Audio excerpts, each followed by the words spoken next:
I can't make art. Not in general. In general, I can make art. I'm good at art. It's my whole thing. But like right now, I can't make art. And that's a combination of factors. That's internal and external. Externally, there's genocides happening. The biggest one being Palestine, obviously. But there are others. There's the Congo. There's the Uyghur Muslims. Like, there's a lot of subjugation that's been brought to the forefront over the last month. And it makes it very hard to make art based on the silly things that I make art on. And the silly things that I make art on are important to me. They're important to a lot of people. And some of them aren't silly. I make videos on a lot of serious topics that often I've just dressed up in the shows that I watch or whatever else. But it's hard to think about myself and my career and my desire to create when every day I wake up and there are videos of people dying, of babies left to rot in incubators, of Jewish people claiming that to be anti-Zionist is to be anti-Semitic. Jesus Christ. Like, I'm not anti-Semitic. I disavow all anti-Semitism. But disavowing anti-Semitism doesn't mean I'm suddenly pro-genociding other people. That's not how that works. It's hard to be online. It's hard to deal with it all. And, you know, I've had things to complain about over the last month. I've had, you know, bad days and shitty times and mental health lows. And every single time I have one of those and I think, oh, this is an excuse not to live my life. This is an excuse not to post. This is an excuse not to work on my art. I then think about all the people in Palestine who can't make art, who... It's just really hard to think about yourself. And this is such a self-driven career. Like, YouTube as a career, being an artist in general as a career, is you have to be incredibly self-sufficient and you have to push yourself, because we don't really get subsidies from, you know, rich people who want us to paint for the church anymore. It's very much a you fend for yourself type deal. If you're a barista or a doctor or a cleaner or whatever else, you go into work, you clock in for your shift and you go home. That's what I do at my other job. Being an artist is different. You have to, there is an element that is inherently selfish. You want people to listen to what you have to say. And right now, I don't want people to listen to what I have to say. My voice is not worth amplifying amid everything else going on, and it makes it very hard to want to make art. And then internally, I've had a bad month. I've had a bad mental health month. I've had a bad chronic fatigue month. I've really dropped the ball on a lot of things, a lot of aspects of my social life. Like, I'm really not doing well. As one commenter put it, I look dead inside.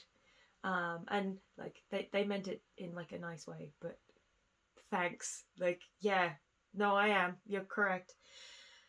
I have 2 finished scripts, both of which are over an hour long. One of them is almost 2 hours long, maybe a bit over 2 hours long, depending on how I edit it. They are finished. The 2-hour one's been finished for 6 weeks.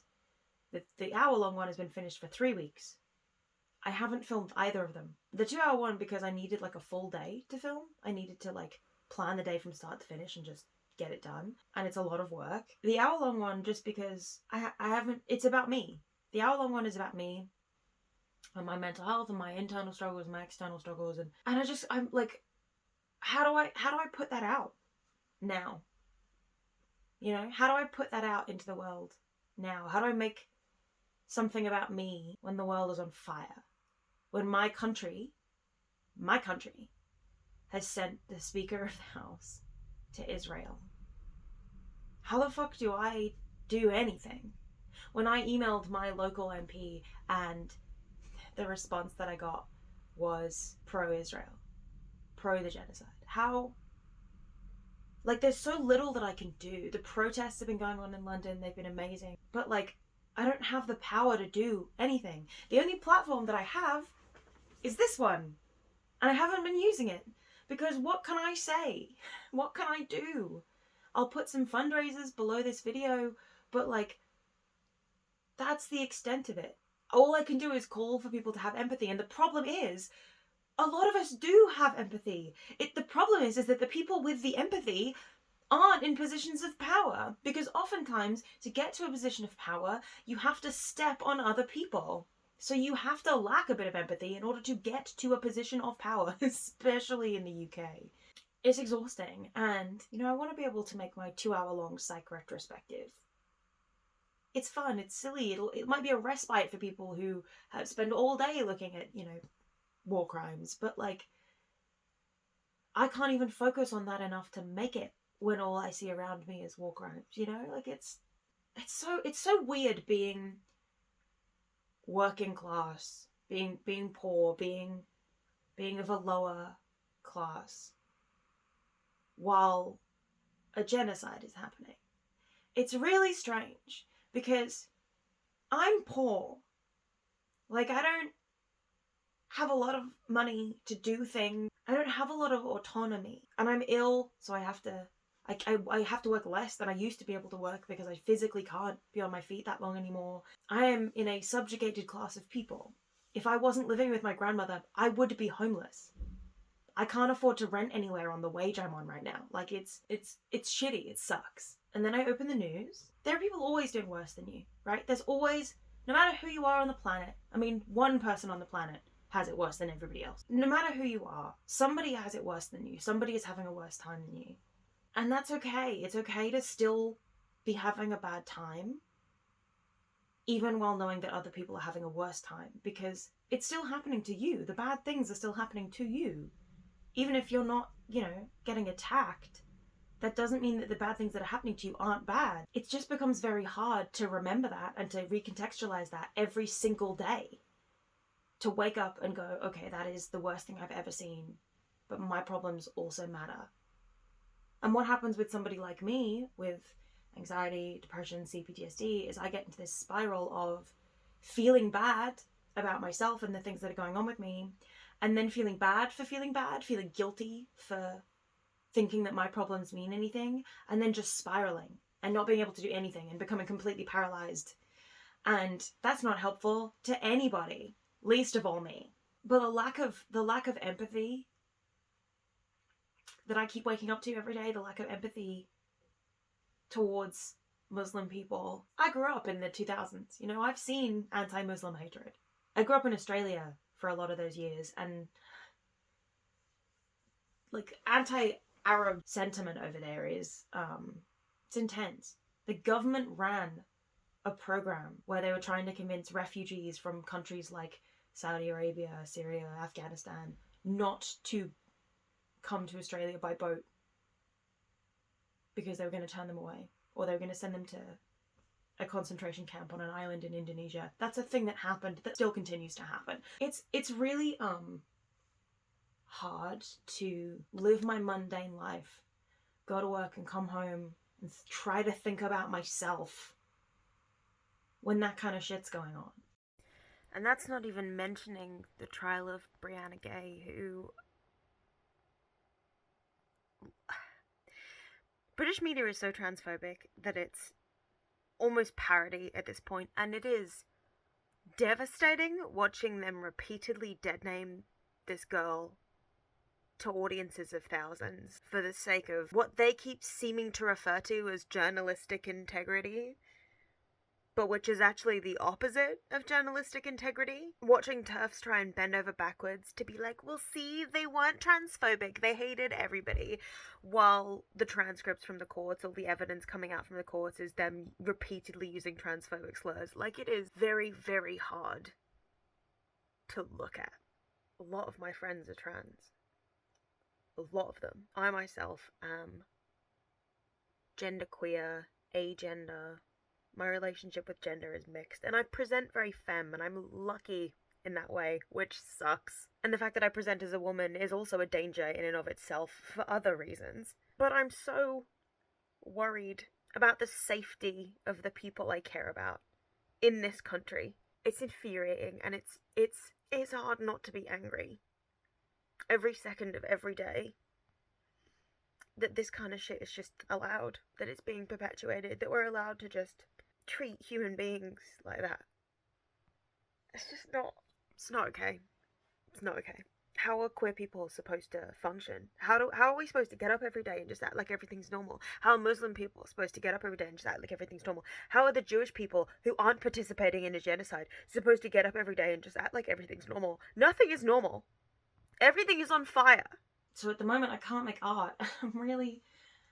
It's frustrating because it's paradoxical. If I made more art, if I made more videos, if I posted more, my channel would pick up steam more, which would give me a bigger platform, which would mean I maybe would have more influence to do something about it. And by not posting, I've stalled the growth on my channel, which is counterproductive. But then, like, you know, I shouldn't be posting my art just to gain a platform. I don't want a platform.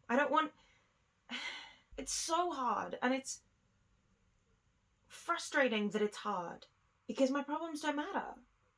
In the grand scheme of everything going on the planet right now, my problems don't matter. And I know that, you know that, we all know that, but that doesn't mean they don't matter to me. Knowing that they don't matter doesn't suddenly make my brain work. I spent all weekend with my grandmother, who I love, and I was trying to tell her about how I'm trying to get medicated for my chronic illness, for my ADHD, whatever else. And one of the things you can get medicated for fibro with is antidepressants or anti-anxiety meds, which I need to be on anyway.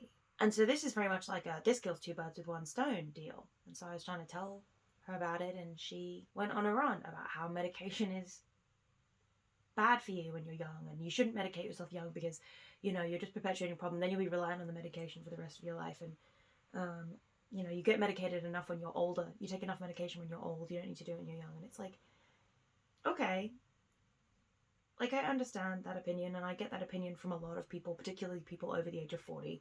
That opinion comes up a lot. And to those people, I'm like, okay, but if somebody broke their arm, would you put it in a cast, or would you just leave it because that arm's broken now? Let it heal on its own in its weird broken way. My brain does not produce enough dopamine or serotonin. It just doesn't. It's broken.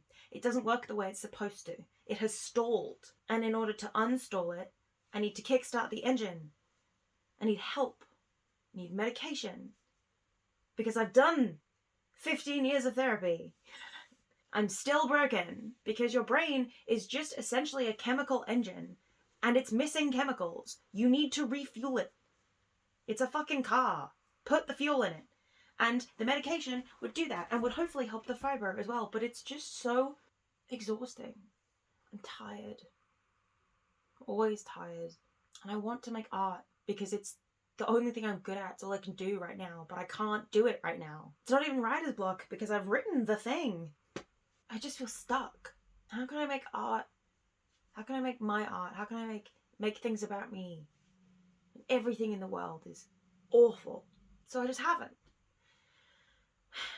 I don't have a conclusion to this, by the way. I'm genuinely asking. How am I supposed to selfishly try to improve my career? You know? It just... Anyway, Henry Kissinger died yesterday. And that's awesome. Really happy about that one. So at least there's that. I just feel very stuck. Because I have the thing. I'm just not willing to do the thing or show the thing to people because it just doesn't feel like the right time. And it's become this sort of catch-22 where it's like, I don't feel like I can do it, so I don't do it. But then the longer it goes on, the more I feel like I can't do it, and the longer I've left it, it just gets worse and worse and worse and worse. And I have to leave for work in 20 minutes because I still have to go to work every day, to work a job that doesn't earn me enough money to get a flat of my own. The fact that we live in these supposed Western countries, these first world countries, and almost everybody I know is not doing well on the incomes they're living on. That video went viral on Twitter this week of that woman crying because, like, after her and her husband paid their bills, or no, it wasn't even paid their bills, it was like paid for gas, paid for groceries, paid their mortgage, they only had $200 left over for the next, like, you know, week and a half, 2 weeks, whatever.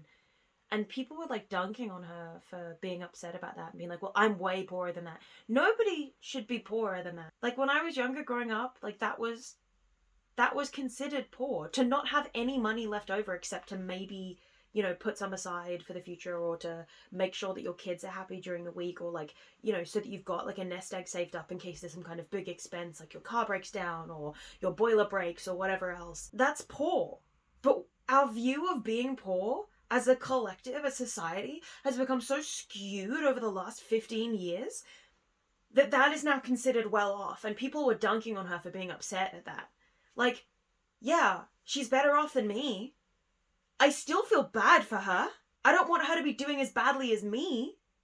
She has children. The lack of empathy is insane, because those people are the same kinds of people who are going to then go around and be like, have empathy for me in my situation. It's like, okay, but there's always somebody doing worse than you. There are homeless people.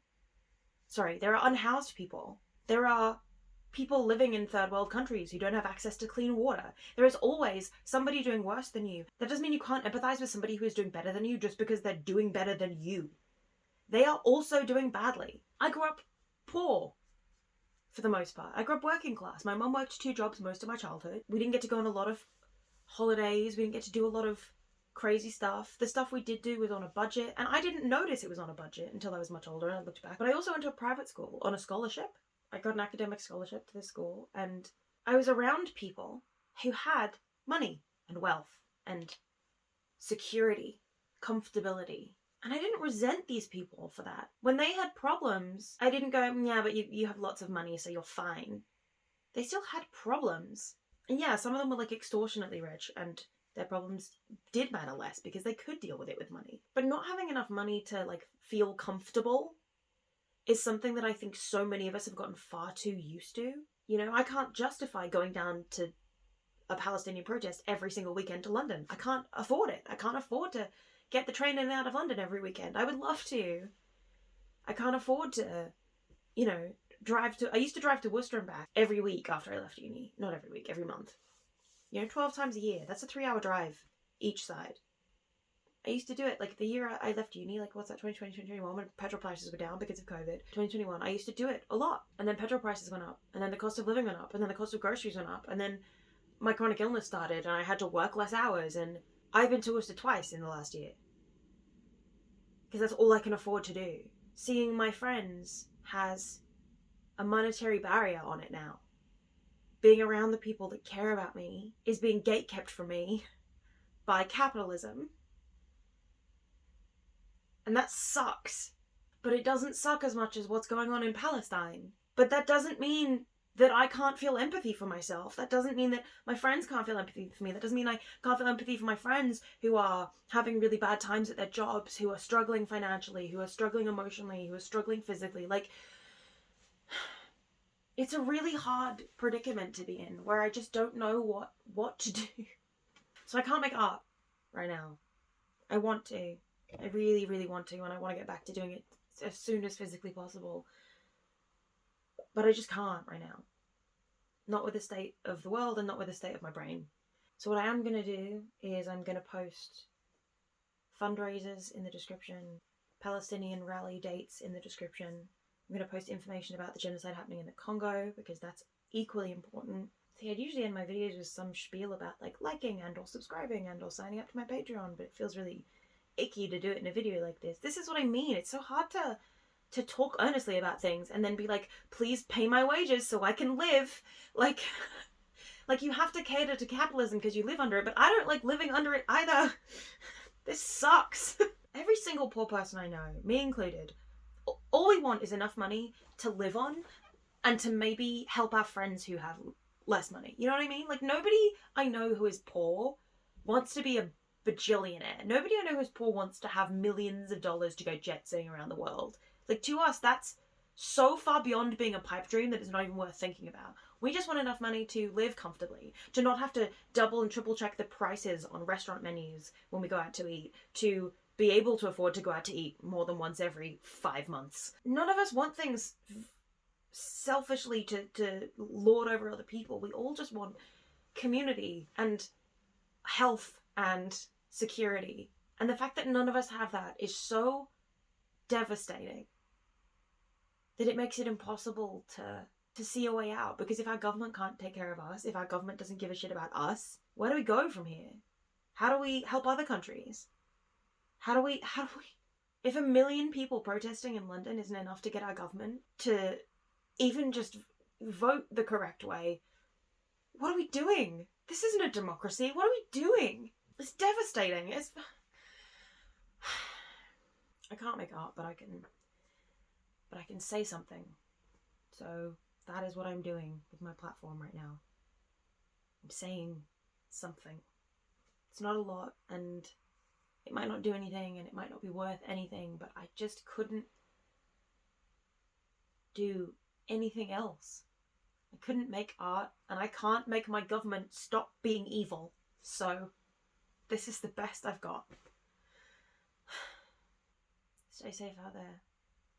Take care of each other. Find a community. And try not to lose hope. That's all most of my art is about finding empathy and hope within stories and shows and other people and music. It's just... everything seems terrible right now, but just... the only way we can get through that is by being better and having hope that we can make things better. Take care of yourselves.